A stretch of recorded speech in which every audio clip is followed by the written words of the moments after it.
knight's plate armor and some bones. Gareth's remains. These then. Wonder why the armor came apart. Magic? Gotta just back to the tree. Lift the curse.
So?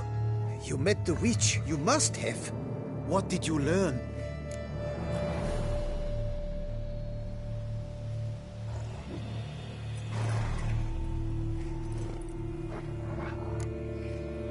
That witch?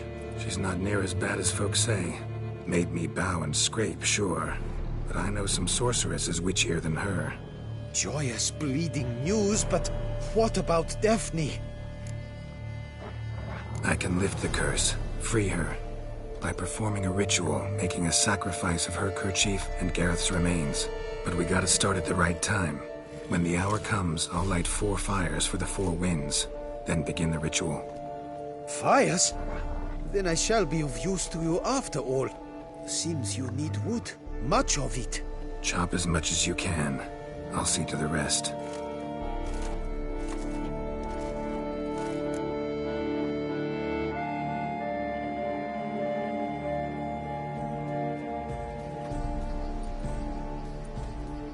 I've chopped and stacked the wood. What now?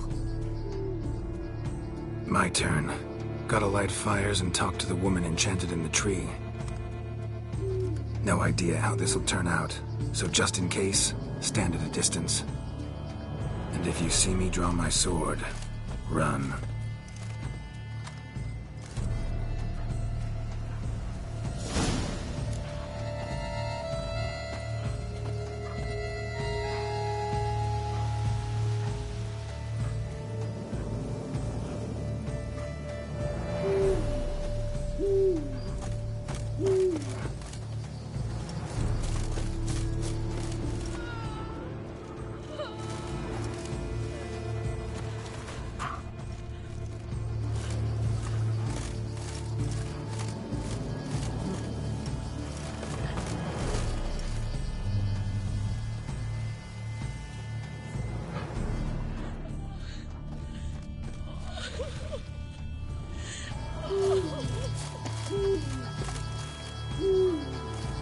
Look your last to the world's 4 winds.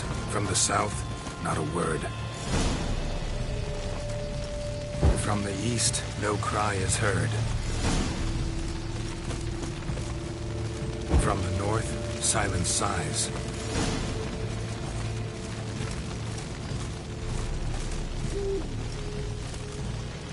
From the west peer hollow eyes. Cease your vigil.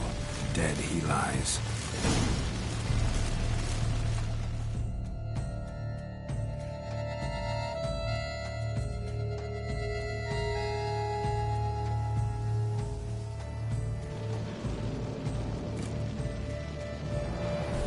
Hear me, you who hide beneath this bark. The day of your freedom has come. Behold a kerchief, proof of your love for another.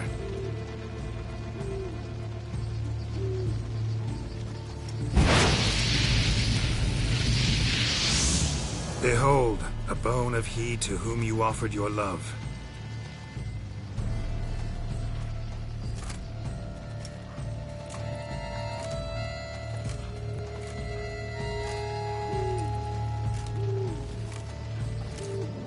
Gareth, my Gareth. He shall never return. No, he won't. Is his love for me gone? Did he stay true?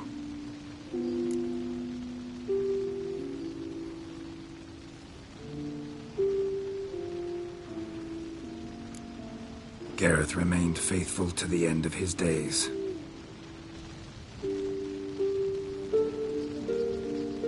The time comes that I depart. I've waited too long. I've suffered too much. And now I wish to go. Farewell, milady. I thank you, stranger.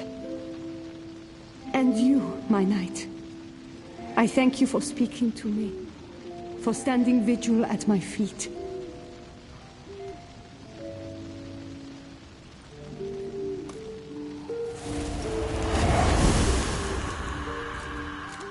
I did not think it would end this way. I hoped we could revive her, but I guess it was not to be.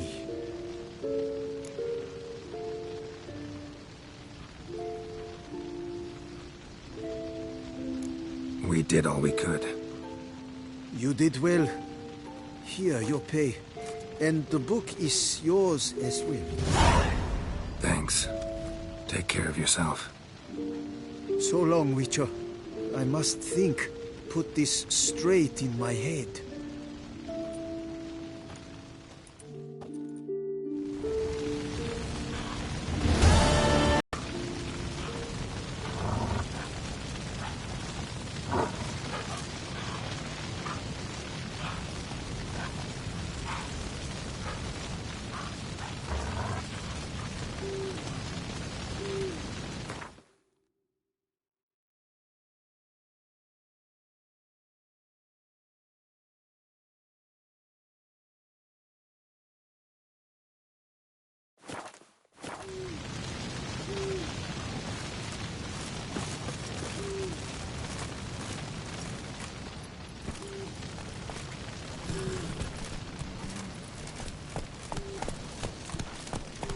Gorgeous, my buttons are ready to blow. Come on now.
Walking on water.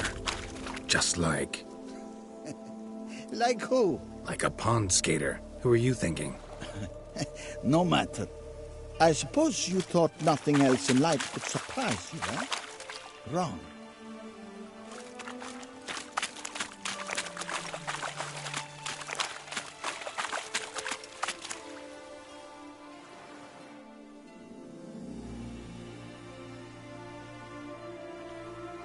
Hey, happen to know how the hell I can walk on that water? Naturally, I know. Since time immemorial have I dwelt in solitude on this shore, and I can testify to the extraordinary nature of the lake. What's so extraordinary about it? I mean, besides the fact that you can walk on its surface. A sword, most wondrous, lies in its depths. I watch over it. The blade may be grasped solely by one who possesses the 5 chivalric virtues. Folk call me a lot of things, but virtuous? I don't know. Yet I do know, for I know who you are. You have proven yourself capable of great sympathy. You are a man of honor, as many can attest. Of humble means yourself. You show generosity to others. Your valor is the stuff of legends. Reason guides your actions, as it does those of all who are wise. You have proven the 5 chivalric virtues dwell in your heart. Mean the sword's mine? I can dive in and take it? The sword deserves the hand of a master. You must prove your skills are worthy through combat atop the water's surface. Are you ready? Anytime. Then draw your blade.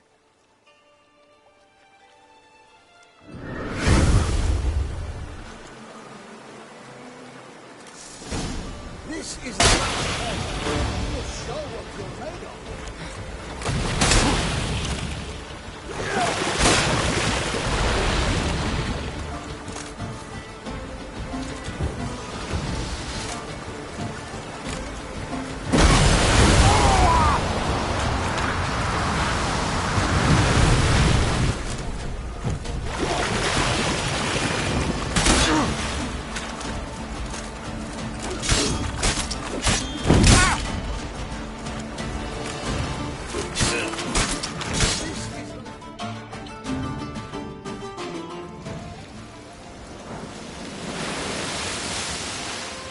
You have proven worthy of wielding the blade, beyond all doubt.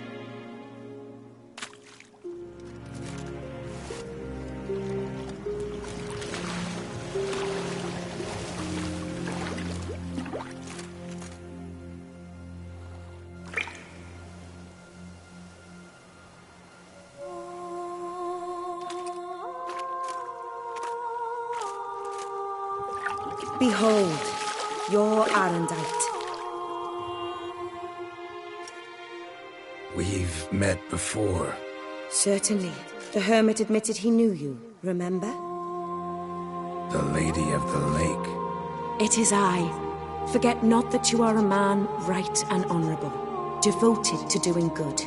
And for these reasons you received the blade. Now bear it.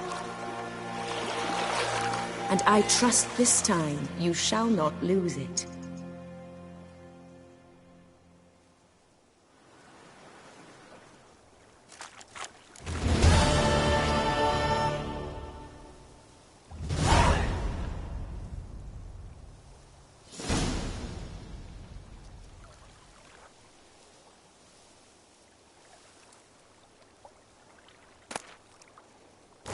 Just wonderful.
Let's go!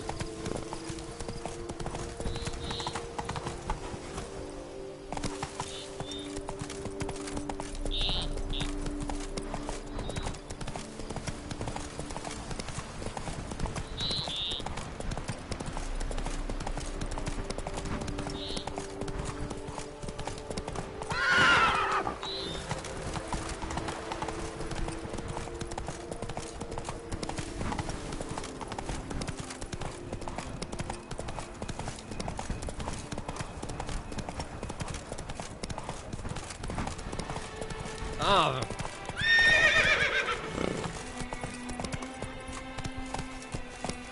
Come on now. Move it!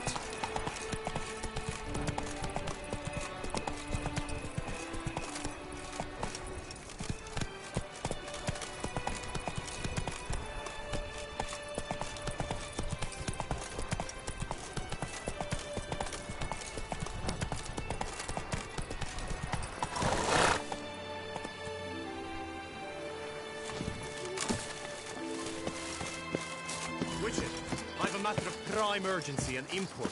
I must...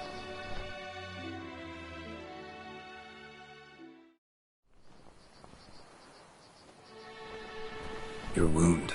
Feeling better? It's healing splendidly, though I am to avoid trouble for some time. To be frank, that is precisely why I wish to speak with you. Want me to stand in for you? Take on some trouble on your behalf? That could very well be the case. You see, there is a maiden, nay, a lady. I suspect someone's cast an ill spell upon her. A curse, perhaps.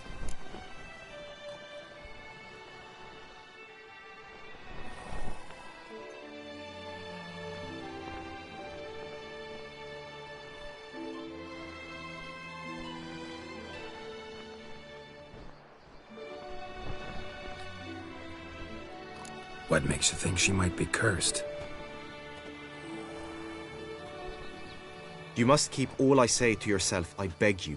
I would never dare to be so indiscreet normally, yet I'm troubled about her, for her. Vivienne shuns the company of others. Though the fairest maid at court, she keeps men at a distance. I thus determined I would resort to trickery. Trickery? That even befitting of a knight? In war, yes. And what is love if not battle? As it were, one evening I crouched in hiding outside her seamstress's home. As Vivienne emerged from it, I too emerged, ever so gently but convincingly collided with her, then promptly offered to escort her home. She consented. At first, all augured well. I proposed a more scenic route. She agreed. I made kindly forays into conversation, and she even began to respond as we neared the end of our route. Then suddenly, mid-speech, from her mouth there flew a most hideous shriek. I stopped stone cold in my tracks while she turned red, then promptly ran off. I did not give chase that time. I attempted to approach her on several ensuing occasions, to learn what had happened, for I feared she had become entangled in some trouble. I noted that often, come night, she ventures into the woods, where I've seen her walk about a glade near a pool. I've striven on occasion to follow her, but lost track each time. It seemed then she'd melted into the air.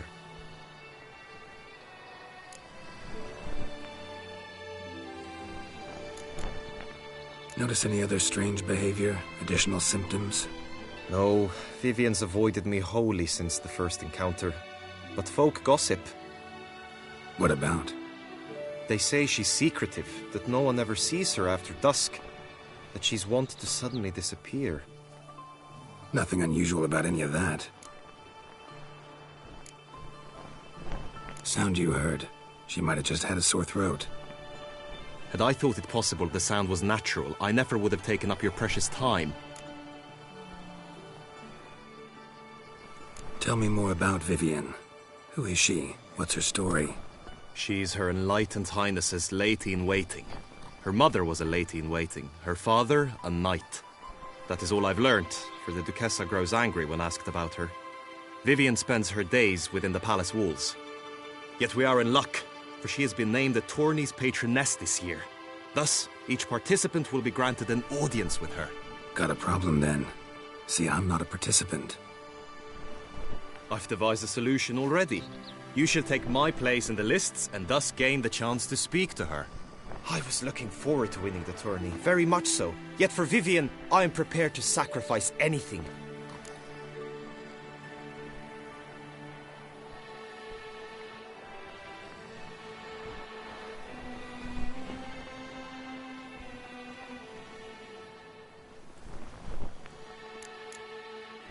This tourney, how's it work exactly? It is the year's grandest and most important contest. Knights from all corners come to face off for the grand prize. And more importantly, for glory. A demanding test of knightly prowess in horsemanship, marksmanship and fencing. I qualified. Fine, I'll look into it. Gotta admit, piqued my curiosity. I shall be forever in your debt. Now, must ensure you are not eliminated.